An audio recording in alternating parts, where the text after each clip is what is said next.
Chapter 6:1 I have argued in the preceding pages that Marx, while moving his object of analysis through German philosophy, French political thought, and English political economy, always and each time problematizes the status of language.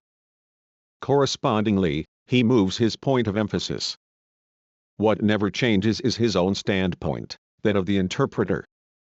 From this, Marx's philosophy, political theory and political economy have been derived. But he is neither a philosopher nor a political economist, nor did he establish a new philosophy or new political economy. These are mere silhouettes that remain from Marx's plan to decode the interpretation of the world as discourse, philosophy, political thought, political economy. For example, in the German ideology, Marx emphasizes the concept of the economic base or infrastructure. He does this precisely because among the German philosophers, materiality was repressed, to put it in a Freudian sense.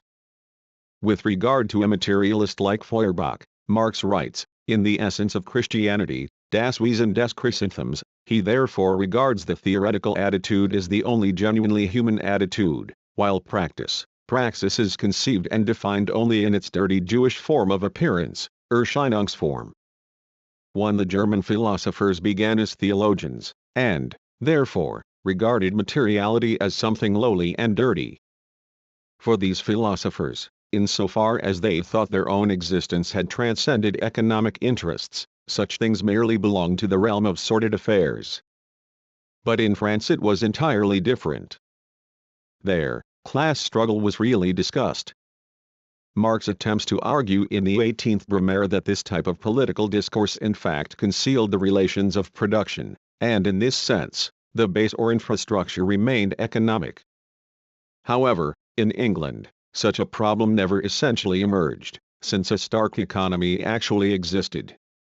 What Marx turns to is the discourse of political economy. In tandem with Capital, Marx writes the theories of surplus value. The latter is not a historicist research work simply detailing the historical development and relations of influence structuring the theory of surplus value, but, rather, an exposition of the structural transformation and conditions of existence that obtain when one theoretical system, for example, the theory of surplus value held by the physiocrats, is transferred into another, that of Adam Smith. Marx does not speak here of the critique of ideology, but he does develop a critique of the theoretical history of political economy through a focus on its discourse. The fact that Marx treats the English ideologues not via the established duo of philosophy and political thought, but as a discourse concentrated within political economy, amply shows us what he meant by ideology. Ideology does not connote a religious idealism, but, rather, a fact possessing natural self-evidentiary properties, a self-contained, transparent concept, meaning. Here, it becomes possible to re-examine the transcendental concept of value held by classical political economy. It becomes possible to question the hegemony of money phonetic script, which is precisely what makes this concept of value appear self-evident. Here it is not that the economic structure is hidden below, the problem is, rather, located in explicating the secret of concealment itself. This is why we must pay close attention above all to the theory of the value form. We have to read against the intentions of Marx. It is only in doing so that the problematic central to his work comes into relief. For example, in the 18th Brumaire, when Marx points to the hidden structure, it does not mean that the actual political process is simply its shadow. Since the emergence of Marx and Freud, we have grown accustomed to seeing things from the inverse, the reverse, the other side, the underbelly. In other words, it seems that the deep, hidden structure of things is now clear to us. However, it is not that we have suddenly become able to see clearly, but simply that we now construct our reality in accordance with yet another system of meaning. Rather, what we have lost is the ability to see the surface itself. The 18th Brumaire shows us Marx's dynamic intuition. In examining a political process that has literally just occurred, he is able to casually show us, at the base of a fluid process covered with historical embellishments and full of interconnected, intertwining ideologies, a completely different inner structure than expected. such a task is impossible for a dogmatic mind. It is unprecedented that the same hand should pull it off more than once. Levi Strauss writes, "Rarely do I tackle a problem in sociology or ethnology without having first set my mind in motion, vivifying my reflection by reperusal of a page or two from the 18th Brumaire of Louis Bonaparte or the Critique of Political Economy." To what he needed was neither Marx's theory nor Marx's method, but a setting of the mind in motion. Most structuralists treat the insights of Levi Strauss as an accepted dogma. They see Marx and Freud as the ancestors of structuralism. Certainly, we cannot deny that Marx discerned an existing system that existed in separation from the consciousness of individuals. What he always emphasized is that human action is, for these humans themselves, always subject to a condition of impermeability, but neither did he simply take the inner structure or system as the subject. What Levi Strauss calls invigoration, vivifier, is something that comes from Marx's vivid mode of seeing and style, intuiting the presence of what at first glance is absent. Once again, Marx's texts are not to be read as the simple elaboration of a theory. We rather ought to read them for the theory that is implied by the textual object itself. Marx writes, for the rest, in respect to the phenomenal form, value and price of labor, or wages, as contrasted with the essential relation manifested therein, viz., the value and price of labor power, the same difference holds in respect to all phenomena and their hidden substratum. The former appear directly and spontaneously as current forms of thought. The latter must first be discovered by science. Classical political economy nearly touches the true relation of things, without, however, consciously formulating it. This it cannot, so long as it sticks in its bourgeois skin. 3. When he writes in this manner, Marx remains within the Hegelian or Platonic metaphysics of the dichotomy between phenomena and essence. But he is not arguing here is essence, here is truth. Rather, his argument is precisely that the dichotomy of phenomena and essence is something derivative, a product of money. Despite his metaphysical use of language, what Marx attempts to assert in the theory of the value form is that the fundamental relation or difference has already vanished from sight in the form of thought of phenomena and essence. When he uses the phrase current forms of thought, what he means is metaphysics. This is, so to speak, the form of consciousness in which the money form appears as something self-evident and natural, and thus economics, the bourgeois skin, which takes money as its axiomatic or tacit presupposition, is forced into a fundamental blindness. Here, the task of capital consists in the discovery of this hidden fundamental difference, and the explication of why it was hidden in the first place. Marx speaks of the inner structure of capitalist society as its essence, but it is nothing of the sort. That is, it is not hidden in the background, interior, or depths of the phenomena. Rather, what created these very things themselves is the money form as centralization. The commodity appears as if it possesses various internal values, but these themselves are nothing more than a metaphysics posited by the money form. It is not that at the foundation of the commodity, there is value. The foundation itself is radically absent, and what is there is the play of the signifier. Seen from this vantage point, it is clear that the 1844 manuscripts, under the influence of Feuerbach, presupposed this dualism of essence and phenomena. Later, Marx will write that species being does not exist, that it is nothing more than the totality of social relations. We might rephrase this and say that the very term human conceals and covers over relation itself. But, if we read this question not in the broad framework of thought in general, but in the smallest details of difference, even in the 1844 manuscripts, Marx's uniqueness clearly exists already. Obviously, it does not lie in the theory of alienation, but in what Marx highlighted under the name of suffering and the passional to be sensuous, that is, to be really existing, means to be an object of sense, to be a sensuous object, to have sensuous objects outside oneself. Objects of one's sensuousness. To be sensuous is to suffer. Man is an objective, sensuous being is therefore a suffering being, Leiden because he feels his suffering, Leiden, a passionate being, ein leidenschaftliches Wesen. passion is the essential power of man energetically bent on its object. For this is clearly an argument that bears similarity to Feuerbach, but what distinguishes Marx here is his assertion that man is a suffering, passionate being, that he conceives of man as an entity characterized by a fundamental lack in more concrete terms. What is this suffering? An animal too lacks, and works passionately in relation to the object, so Marx must mean here something different by suffering. Later, he will write, hunger is hunger, but the hunger gratified by cooked meat eaten with a knife and fork is a different hunger from that which bolts down raw meat with the aid of hand, nail and tooth. 5. Human hunger is always already covered in meaning, value. As Levi Strauss wrote in The Raw and the cooked already belongs to the dimension of culture. Thus, what is in question here is not a lack in the style of the animal's hunger, but a lack that creates meaning itself. In this sense, to suffer should be understood precisely as rooted in the ground of consciousness, culture and history. One thinker who consistently understood Marx's ontological grasp of this peculiar relation, suffering and therefore passional, active subjective in order to be passive, was Tanaka Kichiroku. 6. What is it that makes the lack or desire possessed by humans become itself human, or cultural, and where can this be located?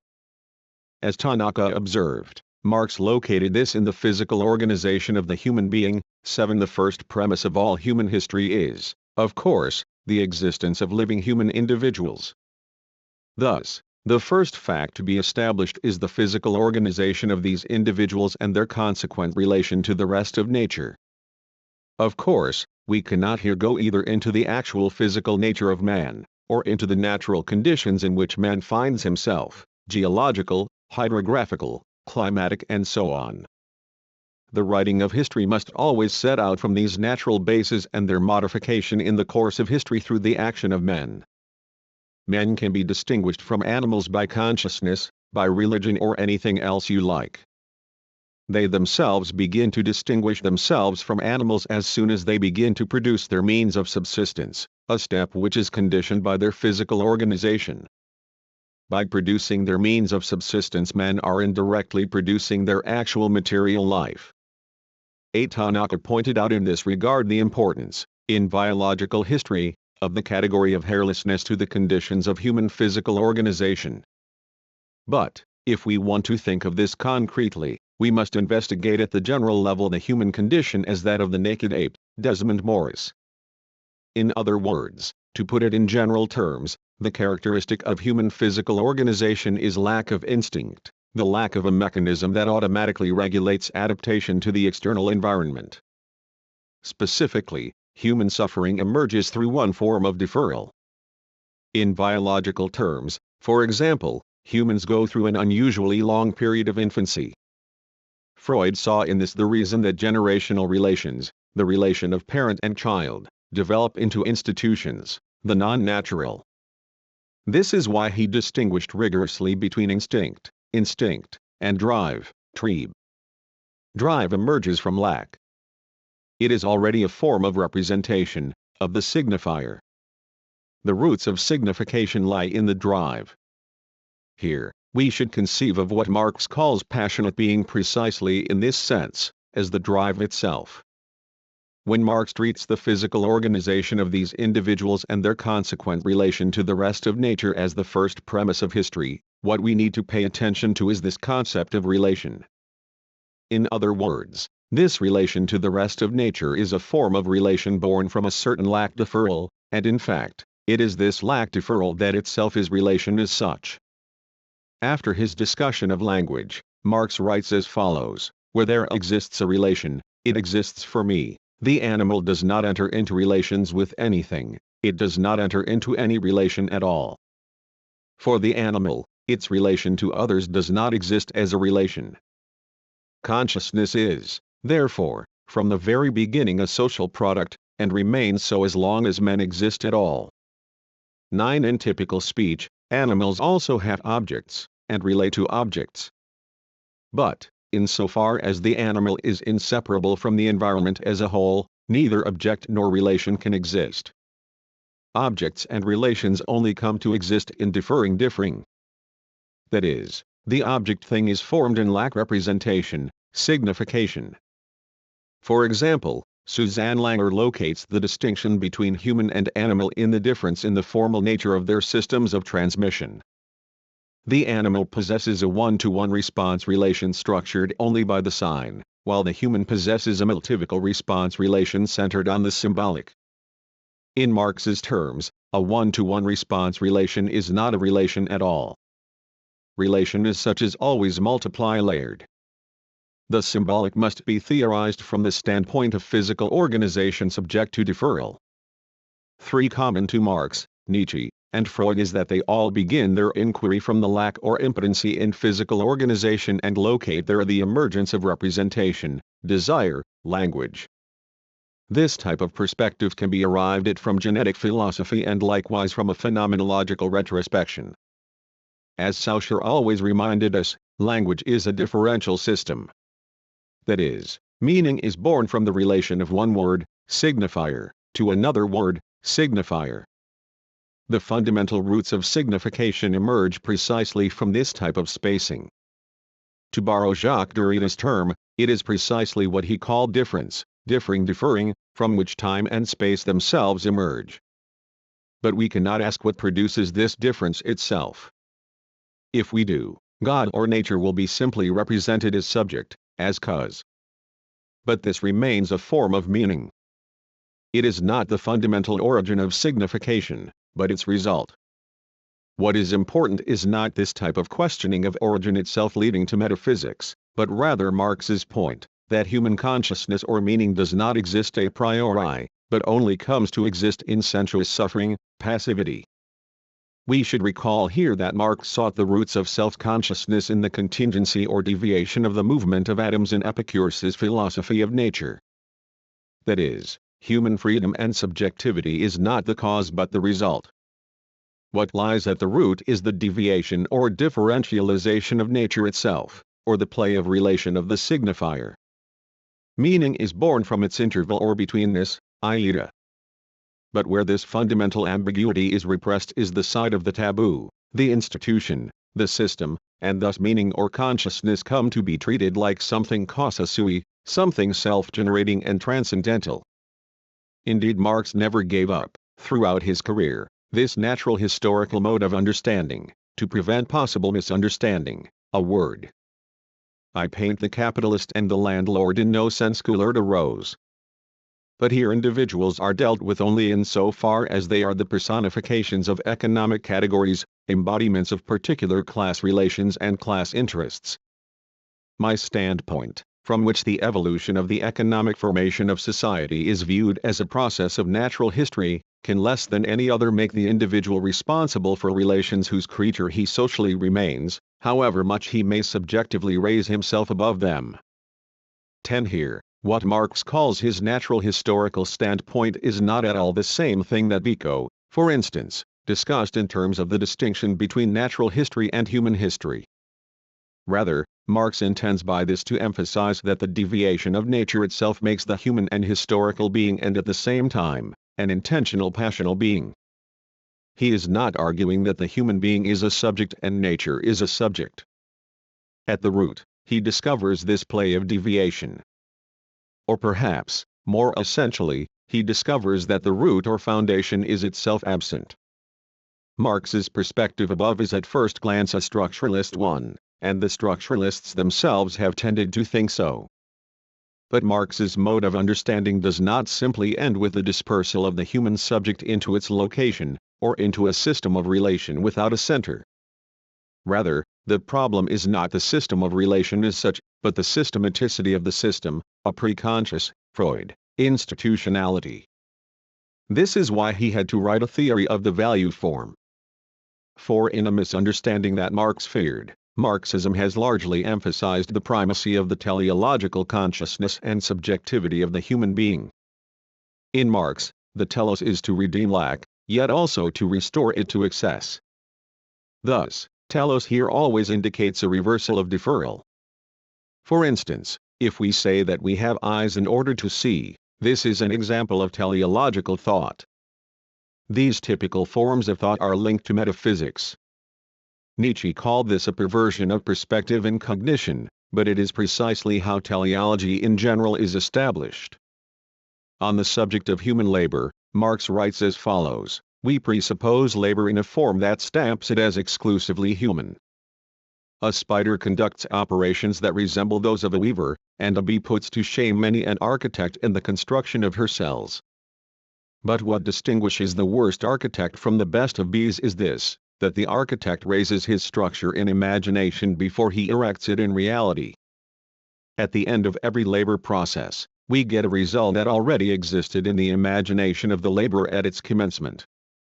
He not only effects a change of form in the material on which he works, but he also realizes a purpose of his own that gives the law to his modus operandi, and to which he must subordinate his will. And this subordination is no mere momentary act. Besides the exertion of the bodily organs, the process demands that, during the whole operation, the workman's will be steadily in consonance with his purpose. This means close attention. The less he is attracted by the nature of the work, and the mode in which it is carried on, and the less, therefore, he enjoys it as something which gives play to his bodily and mental powers, the more close his attention is forced to be.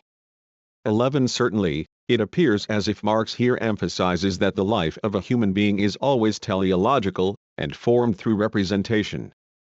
But to say that the human being has this sort of ability is, paradoxically, also to say that the human lacks the ability of the spider or the bee. As Marx argues in the German ideology, human beings have history because each of them must produce their own means of life within a definite mode of production, something that is conditioned by physical organization. Representation and telos do not exist a priori for the human being. They come to exist through lack and deferral. However, over the history of Marxism, this teleological consciousness came to be foregrounded. For Lenin, socialism is the sublation of the anarchic capitalist economy, placing under conscious control the totality of society as one great factory.